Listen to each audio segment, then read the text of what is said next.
कहानी के समय में आपका स्वागत है। दादाजी, हम फिर आ गए आपसे कहानी सुनने के लिए।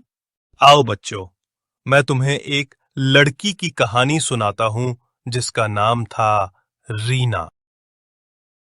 एक थी लड़की बड़ी ही प्यारी, नाम था उसका रीना हमारी। रीना को किताबें पढ़ने का शौक था, लेकिन उस दिन लाइब्रेरी में मिली एक रहस्यमयी किताब ने उसकी जिंदगी बदल दी। किताब में थे 12 सवाल और आखिरी पन्ने पर लिखा था 13वां सवाल तुम्हें खुद ढूंढना है। क्या ये सिर्फ सवाल था या कुछ और? कहानी 13वां सवाल। रीना एक शांत और समझदार लड़की थी। उसे किताबें पढ़ने का शौक था, लेकिन वो अपने जीवन में दिशा को लेकर बहुत उलझी रहती थी। एक दिन वो अपने कस्बे की पुरानी लाइब्रेरी में गई, जहां एक धूल से ढकी किताब पर उसकी नजर पड़ी। 12 सवाल जो जीवन बदल सकते हैं। रीना ने किताब खोली और हर सवाल ने उसकी सोच को झकझोर दिया। तुम किससे डरते हो? तुम किससे सबसे ज्यादा माफ नहीं कर पाए? अगर आज आखिरी दिन हो तो क्या करोगे?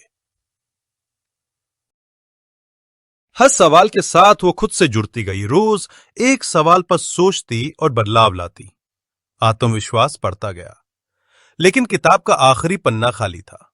बस एक वाक्य लिखा था, 13वां सवाल तुम्हें खुद ढूंढना है। रीना हैरान रह गई। क्या ये कोई कोड है? रहस्य? क्या उसने कुछ मिस कर दिया?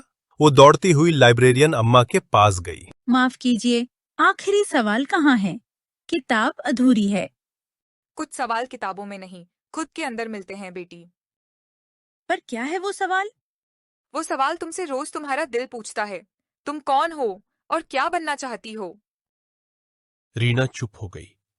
पहली बार किसी किताब ने जवाब नहीं, बल्कि सवाल को जीवन बना दिया।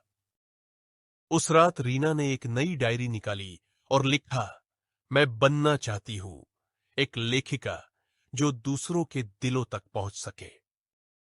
वहीं से उसका सफर शुरू हुआ। सालों बाद रीना की किताबें बेस्ट सेलर बनी और उसके हर पन्ने पर एक सवाल होता जो लोगों को खुद से जोड़ता। सीख, हर जवाब किताबों में नहीं होता। कुछ सवाल ऐसे होते हैं जो हमें खुद से पूछने होते हैं और उन्हीं से असली जिंदगी की शुरुआत होती है।